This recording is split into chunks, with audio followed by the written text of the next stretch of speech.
On va parler animation ou encore rachat par Disney. Quelles étaient les actualités pop culture qu'il ne fallait pas manquer cette semaine? Bref, voyons ça tout de suite. On commence en parlant jeux vidéo. Alors oui, on a beaucoup parlé JV ces derniers jours avec le Summer Game Fest. Eh bien, il y a encore des actualités, essentiellement du côté de Nintendo. On a d'abord appris qu'un nouveau jeu Splatoon arriverait.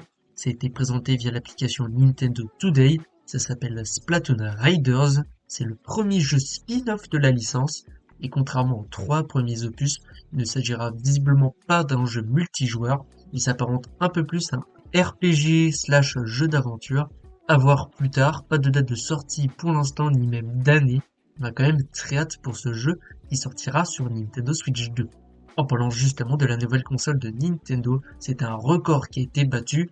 En 4 jours, la console s'est vendue à 3,5 millions d'exemplaires selon Nintendo. C'est le meilleur lancement pour une console de big end depuis que le constructeur fait des consoles. À noter que l'objectif de Nintendo serait de vendre 15 millions d'unités en un an. À titre de comparaison, la première Switch ne s'est vendue qu'à 14,8 millions d'exemplaires en un an. À voir si la nouvelle console franchira ce cap. Enfin, on termine avec Nintendo qui a annoncé que le film live-action Zelda est repoussé à mai 2027 au lieu de mars 2027. Ce report est certainement du report même de Avengers Secret Wars à décembre 2027. De son côté, Konami a annoncé le développement d'un remake à Silent Hill. Oui, le célèbre jeu vidéo aura le droit à un remake. On reste du côté du jeu vidéo, mais cette fois-ci sur le petit écran. On a d'abord appris que la troisième saison de la série The Last of Us tirée du jeu vidéo sera centrée sur Abby. Les connaisseurs du jeu seront ravis. Et également, côté série, on a appris que Doug Jung devrait être le showrunner de la série Mass Effect par Amazon Prime Video. Il s'agit d'un projet ambitieux pour adapter cette célèbre franchise de jeux vidéo de science-fiction. Pas de date pour l'instant, et le projet est en cours d'écriture depuis un peu plus d'un an. On passe côté animation avec la nouvelle série par Fortiche, le studio à l'origine d'Arcane. Ça s'appellera Miss Saturn. C'est une série originale de 10 épisodes d'une dizaine de minutes, sortie en 2027 sur Arte. Sachant que pour ce projet, de base, c'était censé être un film, mais finalement, ça a été totalement repensé en série, d'où le retard, puisque le projet a été présenté à l'origine il y a pas mal de temps. Côté série d'animation, c'est celle de Splinter Cell qui se dévoile un peu plus au Festival d'Annecy qui est en cours en ce moment. La série s'ancrera dans le temps présent avec la mise en avant des nouvelles manières de faire la guerre. On suivra Sam qui a vieilli et qui vit dans une ferme en Pologne, mais il sort de sa retraite pour aider une jeune agente. À noter que l'intrigue se déroulera totalement en dehors des États-Unis. Pour l'instant, 8 épisodes sont prévus et rendez-vous donc très prochainement, on l'espère, pour cette série. Ça s'annonce quand même particulièrement cool. Enfin, dernière annonce animation, c'est celle d'une nouvelle série Cobra qui est en préparation, sans date pour l'instant. Côté Disney Pixar, au Festival d'Annecy, on a eu quelques news. D'abord, on a appris que Jean Reno rejoignait le casting vocal en français du film Zootopie 2 prévu pour la fin d'année. On a ensuite eu l'annonce d'un nouveau film Pixar, ça s'appellera Kato. On y suivra un chat dans la ville de Venise. Ce sera réalisé par Enrico Casarosa, qui s'est déjà occupé de Luca pour Pixar, sortie prévue pour 2027 avec un style visuel qui devrait être différent des autres films Pixar. Côté DC Comics, James Gunn a annoncé qu'un film Wonder Woman était de préparation et en cours d'écriture. Notez que également dans l'univers de Wonder Woman, une série sur les Amazones a été annoncée, mais visiblement ça avance très peu. On va voir ce qui sortira en premier. Enfin, le réalisateur et producteur a expliqué que Superman durera 2h09 minutes générique compris. Le réalisateur a expliqué également que le film était totalement terminé. Ça c'est une bonne nouvelle, rendez-vous en juillet. Côté casting, Rachel Brosnan rejoint la deuxième saison de Présumé Innocent et devrait y jouer le rôle principal. On a également eu pas mal de casting pour la série Harry Potter qui arrive quand même très prochainement.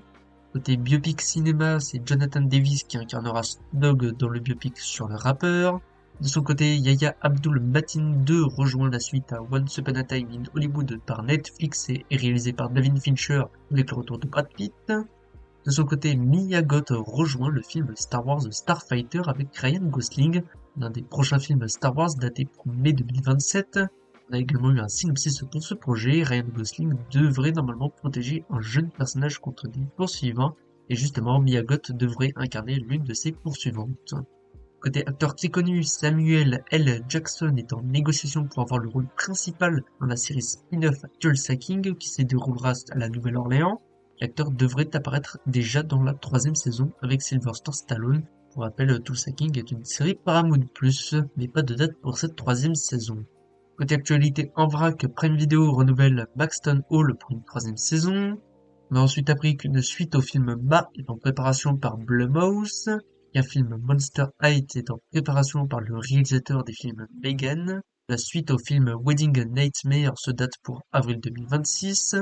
Et par contre, côté mauvaise nouvelle, le prochain film Exorcist par Mike Flanagan n'avance pas du tout. De base, le projet est prévu pour 2026, mais a été retiré dernièrement du calendrier. Le réalisateur a expliqué entre autres que le projet n'est plus sa priorité.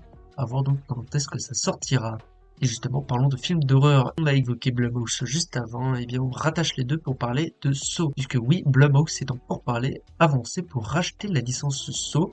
À noter que le créateur de la licence, James Wan, travaille maintenant pour le studio. À voir donc s'il pourrait réaliser un nouveau film pour cette licence.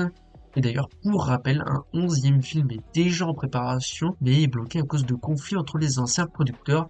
Voir donc si ce 11e film sortira réellement, ou alors si un nouveau film va être mis en chantier une fois les négociations terminées. Et je l'ai teasé en introduction, on va parler de Disney côté business, puisque oui, le studio légendaire rachète totalement Hulu, qui était possédé par Chromecast juste là. Pour rappel, Hulu, c'est une plateforme de streaming slash studio fortement implantée aux États-Unis, qui est directement intégrée à Disney+ en France et dans beaucoup de pays européens. Donc ce rachat n'aura pas une si grande importance que ça. Par contre, une affaire qui pourrait pas mal changer, c'est Warner Bros. Discovery qui va se diviser en 2 entreprises. Une centrée sur Warner Bros, HBO, etc. Donc côté vraiment production connue, cinéma et séries. Et donc une deuxième entreprise qui sera beaucoup plus concentrée sur les chaînes télé. C'était déjà le cas quand Discovery était indépendant. Puis ça avait été racheté ou plus ou moins fusionné avec Warner Bros. Et bien donc ça va une nouvelle fois se diviser, même si globalement ce sera par les mêmes propriétaires. Donc cette deuxième entreprise va proposer des chaînes de télé plus régulières, entre guillemets. C'était tout pour les actualités pop culture qu'il ne fallait pas manquer cette semaine. Maintenant on passe à notre traditionnel point box-office. Et on entame directement avec Lilo et Stitch qui est un énorme carton puisque oui, le remake live du classique d'animation en est à 781 millions de dollars au box-office monde. Le film est bien parti pour faire le milliard, alors qu'il n'est sorti qu'il y a 2-3 semaines. C'est tout simplement exceptionnel comme score, et ça change par rapport à Blanche-Neige qui avait été un sacré flop, à voir donc si Disney va continuer finalement les remakes, ou si c'était bel et bien le dernier. Un film par contre qui est en grande difficulté, c'est Mission Impossible The Final Reckoning, le dernier opus de la saga avec Tom Cruise et réalisé par Christopher McQuarrie. Le projet en est à 454 millions de dollars au box-office monde. Ce n'est pas terrible pour l'instant, et vu le budget, ça risque d'être assez compliqué à rentabiliser, même si le film fait son bout de chemin petit à petit. Peut-être que le bouche à oreille va fonctionner, même si ça risque d'être compliqué à rentabiliser, puisque oui, le film va devoir faire plus de 800 millions de dollars au box-office monde pour espérer être rentable. Et je dis bien espérer parce que ce n'est pas sûr, il faudra plutôt taper autour des 900 millions. Enfin, le petit nouveau cette semaine, c'est Ballerina dans l'univers de John Wick, qui est sorti la semaine dernière. Bien le projet porté par Ana de Armas avec Keanu Reeves en est à seulement 55 millions de dollars au box-office monde. C'est un timide démarrage à voir dans le temps si ça va vraiment se lancer et si le bouche-oreille va fonctionner pour ce projet. Bref, c'était tout pour les actualités pop culture qu'il ne fallait pas manquer cette semaine. Je vous dis rendez-vous prochainement pour d'autres récaps et d'autres actualités. Bref, portez-vous bien.